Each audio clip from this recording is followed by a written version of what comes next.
पसीने वाली बहू। हाय रब्बा, अरे नास पीटी, पसीने बहा बहा के पूरे घर में पसीने की बाढ़ को बुलावा दिया है तूने। अरे तो मैं क्या करूं माँ जी, आप ही बताओ। अरे भगवान से गुहार लगाओ के उठा ले मुझे। ये कहानी है अक्षरा की, जिसे शादी के पहले से बहुत पसीना आता है। फिर चाहे वो गर्मी हो या बरसात हो या फिर ठंड हो, शादी तो जैसे तैसे हो जाती है। अक्षरा के पति रणवीर को ये बात पता नहीं होती कि अक्षरा को इतना ज्यादा पसीना आता है, और ना ही उसकी सास कौशल्या और ससुर ब्रिजमोहन को पता था। लेकिन वक्त के साथ साथ कुछ ही दिनों में अक्षरा के पसीने से सभी को काफी दिक्कत होने लगती है। तो चलिए होते हैं रूबरू इस पसीने वाली बहू से। बहू, अरे ओ अक्षरा बहू, कहाँ मर गई? क्या हुआ माँ जी, बोलिए। अक्षरा पसीने से लदी हुई थी और उससे बहुत ज्यादा गंदी बदबू आ रही थी, जिससे सभी अपने नाक पर हाथ रख लेते हैं। हाय रब्बा, इतनी गंदी बदबू तो गटर की भी नहीं आती है। सीरियसली यार अक्षरा, तुम्हारे पसीने की बदबू दूर दूर तक आ रही है। तो मैं किसी बर्फीले इग्लू में बैठकर खाना नहीं बना रही हूँ।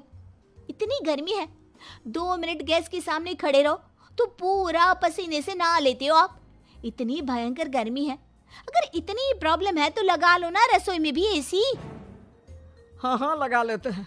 वैसे भी तेरे मायके वालों ने हमें ट्रक भर के नोटों की गड्डी जो दी है, हैं? क्या बात करती है। मैं भी चूल्हा चौका कर चुकी हूँ, लेकिन इतना पसीना मुझे तो कभी नहीं आया। ऐसे ही एक दिन कौशल्या देखती है कि खाना बनाते समय अक्षरा के माथे का पसीना टपक कर कढ़ाई में गिर रहा है।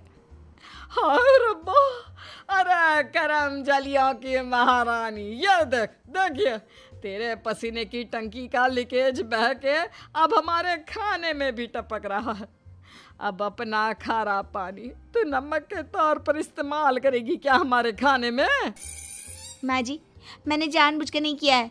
और रही बात पसीने की टपकने की, तो इसी बहाने ये घट्टी की सब्जी ना और भी नमकीन और स्वादिष्ट हो जाएगी मेरे पसीने की मिलावट से। छी छी छी छी, मैं जा रही हूँ बाथरूम, क्योंकि मुझे तो तेरी बातों को सुनकर और ये खाना देखकर ही उल्टी आ रही है। आज तो कुछ नहीं पकाएगी। आज हम तीनों तुझे छोड़कर बसंत भोजनालय चले जाएंगे। तू अकेले ही चखते बैठ अपने पसीने से भरे हुए ये व्यंजन।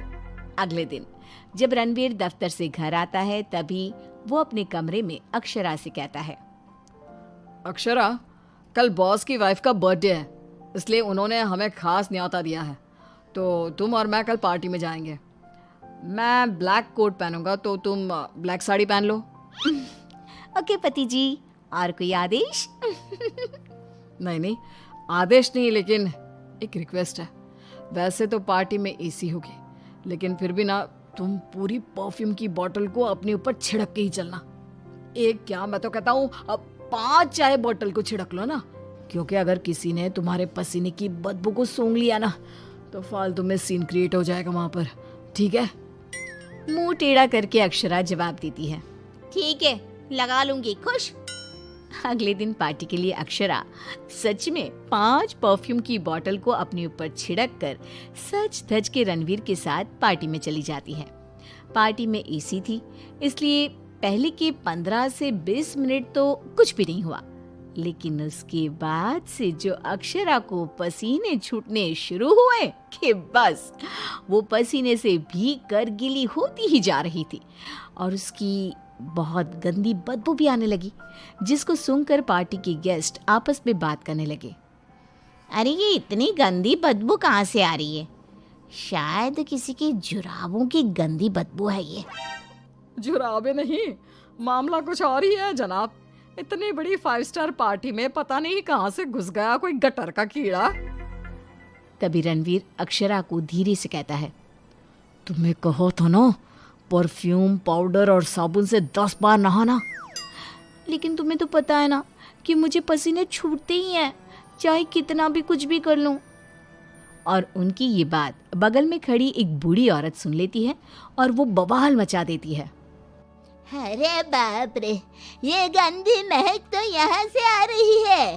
रणवीर की बीवी से देखो तो पूरे कपड़े भीग गए इसके पसीने से। सभी रणवीर और अक्षरा पर बहुत हंसते हैं। रणवीर घर जाने के बाद अक्षरा को खूब डांटता है। मिला देना पानी में मेरी पूरी मेहनत से कमाई हुई इज्जत। अरे अक्षरा बहू, किस मिट्टी की बनी हो तुम, जो पसीने का झरना बहता ही रहता है तुम्हारे बदन से 12 महीने और 2400 घंटे नॉन स्टॉप। अरे अभी तो इस कलमुहे के कलेजे को ठंडक पड़ी होगी। लोगों के कुंडली में मार्केश दोष होता है, लेकिन हमारी बहू की कुंडली में पसीना दोष है। अक्षरा को अपने ससुराल वालों की बातें सुनकर बहुत बुरा लगता है, लेकिन फिर भी वो कुछ नहीं कहती और अपने पसीने बहने को अपनी गलती मानकर चुप रह जाती है। दिन बीतते जाते हैं, गर्मी का प्रकोप बढ़ते जाता है और अक्षरा के लिए गर्मी और भी बड़ी मुसीबत बन जाती है। उसे पसीने से पूरे हाथ, पांव, गले, चेहरे और बदन पर घमौरियां आ जाती है, जिसके कारण उसे खूब जलन महसूस होती है। बहुत जलन हो रही है। माँ जी ने एसी का रिमोट भी छुपा के रखा है, इसलिए ताकि मैं एसी ना लगाऊं और बिजली का बिल बच जाए। मम्मी जी, बहुत आग लग रही है। अक्षरा जाकर बाल्टी भर पानी अपने आप पर डाल देती है, तब जाके उसे थोड़ी सी राहत मिलती है। अक्षरा के पसीने से तंग आकर कौशल्या अब दिन रात घर में अगरबत्ती और अरोमा कैंडल जलाती। अच्छा हुआ जो रणवीर ने ये खुशबू वाली मोमबत्तियां ला कर दी, इनसे हर जगह अच्छी महक आ रही है। हाँ कौशल्या, बड़ी अच्छी सुगंध है, अगरबत्ती और मोमबत्ती दोनों की भी। लेकिन तभी वहां पर बाजार से सामान लाकर पसीने से लदी हुई अक्षरा आ जाती है और उसके पूरे बदन से बदबू आ रही थी और बाल तो पूरे पसीने से भीग गए थे और फर्श पर पसीने की बूंदें भी टपक रही थी। और ये बदबू इतनी तेज होती है कि मोमबत्ती और अगरबत्ती की महक को फेल कर देती है। हाय रब्बा, आ गई करम जली। इसके बदन के पसीने ने तो इतनी महंगी सुगंध वाली मोमबत्ती और अगरबत्ती के खुशबू के दांत भी खट्टे कर दिए।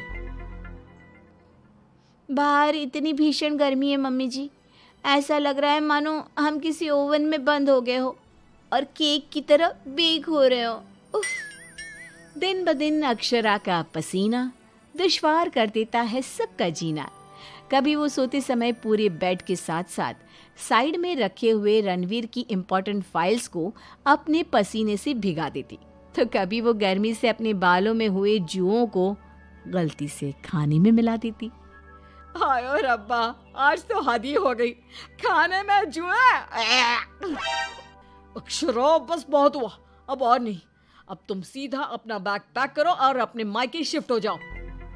बिल्कुल सही कह रहा है रणवीर, हमें नहीं चाहिए ऐसी पसीने वाली बहू। अक्षरा रोने लगती है और कहती है, ठीक है मैं चली जाती हूँ, फिर कभी इस घर की दहलीज पार नहीं करूंगी, बाय।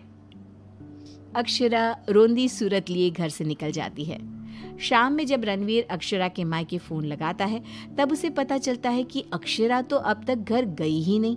इस बात को सुनकर रणवीर, कौशल्या और ब्रिज मोहन तीनों डर जाते हैं और चिंताग्रस्त हो जाते हैं। हायो रब्बा, अब कहाँ ढूंढे हम अक्षरा बहू को। मुझे एक जगह पता है मम्मी, जब भी अक्षरा का मूड ऑफ होता है तो वो वहीं पर जाकर बैठती है।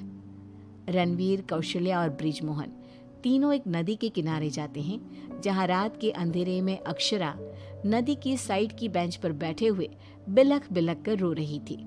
रणवीर तुरंत जाकर अक्षरा के गले लग जाता है और उससे तीनों माफी मांगते हैं। अक्षरा, हमें माफ कर दो, तुम्हें पसीना आना नेचुरल है, लेकिन तुम जानबूझकर नहीं करती हो ये, और हमने तुम्हें गुस्से में क्या क्या नहीं कहा। हाँ अक्षरा बहू, प्लीज माफ कर दे बेटा।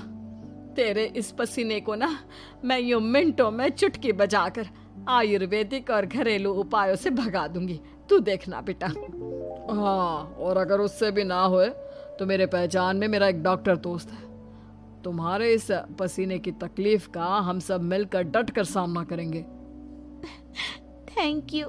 देर से ही सही आप लोगों को मेरा दर्द समझ में तो आया। मैं बहुत लकी हूँ कि मुझे आप जैसे ससुराल वाले मिले। इस तरह ससुराल वाले आयुर्वेदिक उपायों से अक्षरा के पसीने की तकलीफ को मिटा देते हैं और अब उसे मामूली पसीना ही आता है और वो एक सुखी और चैन भरी जिंदगी बिताने लगती है।